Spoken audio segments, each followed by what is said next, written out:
No, because I knew that that would be the answer when I asked about comfort, because I was there once. Remember, I am no better than you, I am no less than you. The same information you heard, I heard.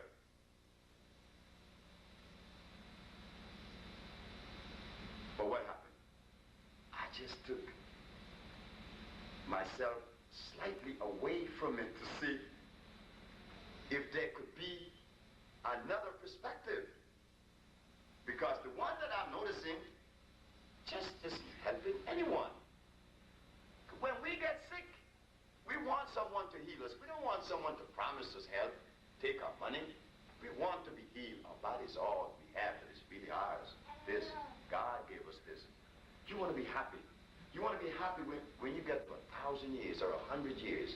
You want to have your eyes and your limbs. See, when you get to 90, and you're not able to go into the bathroom by yourself, you are in trouble. You will be in trouble. When you are 90 and you cannot see, and you need glasses, and your glasses break on you, oh boy, when you're blind. You need every part of you that the Creator gave us. We need it. That when we get older, we want to die healthy. Like most old people die in these villages I'm talking about, they die in their 140, they die in their sleep. But they may have been working that day. And when they go to sleep, they did not wake up. What a beautiful way than to be in a bed for 20 years or to suffer gout, arthritis, arthritic pains are unbearable. Now imagine you have to suffer arthritic pains for 20 years, then die.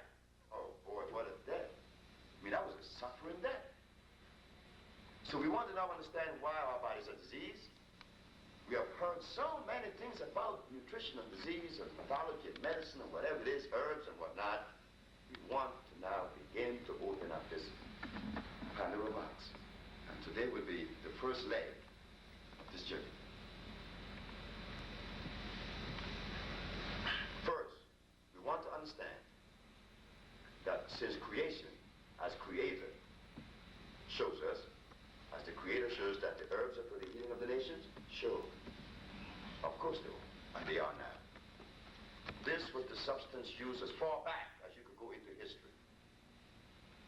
The father of medicine, or the man that was given the title or the credit as being the father of medicine, was Hippocrates. But really, it was Imhotep one way back in Egypt.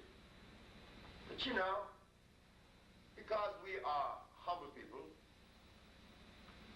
it doesn't matter. We have no ego to defend when the Caucasian claim that Hippocrates, the father of medicine, many of us knew he was not. But why say anything? Even if you did, so what? The media is against you. Then the media was against me. Like the sister said, when I was arrested, everybody knew that I was a charlatan because this man claimed that he cured AIDS. This ad was in the newspaper, in the Amsterdam News and the Village Voice. But when I won the case in the Supreme Court, proving that we cure all these diseases, you didn't hear anything about it. Why? Because we do not control the media. It's as simple as that. So Mr. Hippocrates was given the credit. But let us give it to Hippocrates again this evening. Who is the father of medicine? Cure all disease. What substance did he use? Herbs or chemicals? You see? Herbs.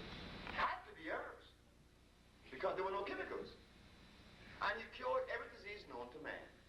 Now, shouldn't we, the populace that are sick, go to a physician and say, hey, look, is it a fact that, is it true that Hippocrates was the father of medicine? Yes. And that you took the Hippocratic oath to become this what you are, doctor? Yes. Then, why are you using chemicals? Why are you using these chemicals to justify these chemicals? No, we don't ask them to justify anything. Because the food that was given to us 400 years ago prevent us from asking those questions. That very food is the food that has us saying, I am better than you. Or, well, I don't think that I am as good as Paul. Let me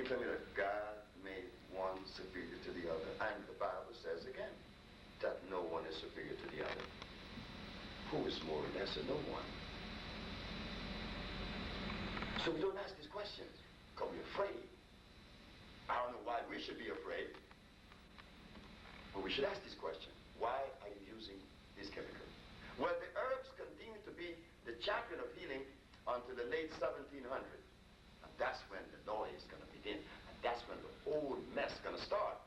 The mess that you and I were not shown, the mess that we do not know now. No one is writing about it. But this is what took place. Galen became the last of the natural healers. Claudio Galen, 1720, Renaissance, Italy. He pursued the herbs up until that point. At that point,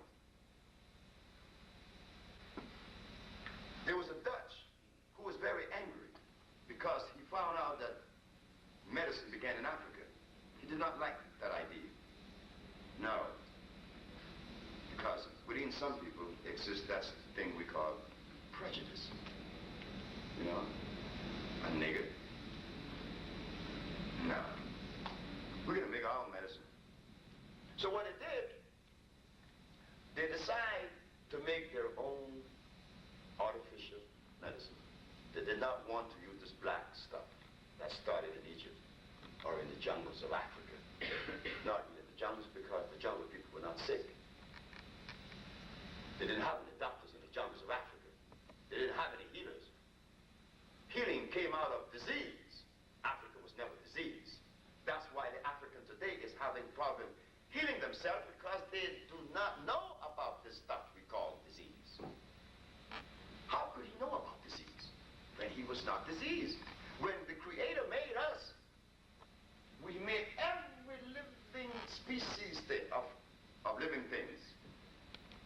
He gave each one a food that was not shown to us. The books did not mention those things. Because the book across the board write that eggs, bacon, bread, glass of milk is the proper nutrition. Am I right? In the morning for breakfast? Of course. That goes for black, white, and every other race. Except Chinese, because he just doesn't eat egg for breakfast. But this is a standard breakfast. You understand? This is a standard breakfast. When you go, as I have done so many times, when I go to California and I talk to an anthropologist, I hear him talk about Margaret Mead, Paul Broca. He talks about Sir Phyllis Petrie. Historians talk about these men too.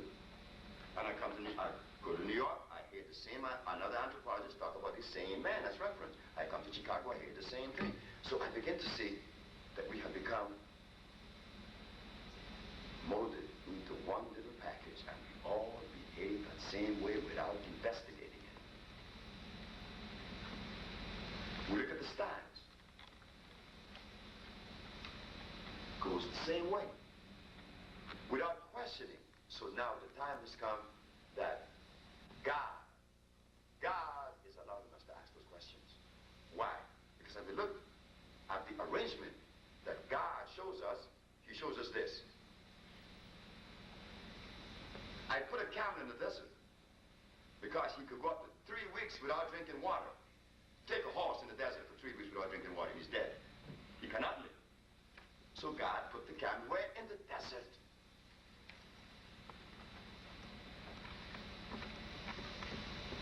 He did not put a gorilla in the desert. No, he put the gorilla where? The jungles, where there's a lot of leaves and bamboo shoots that he could eat. He put the polar bear in Alaska. He put the llama in South America. He didn't put the llama, although he looked like a camel, he did not put that animal in the desert. He put him where? In South America, because the climate is consistent with that particular cell group, and the food is there for that cell group. Now, I hear African people say, well, you know, I am studying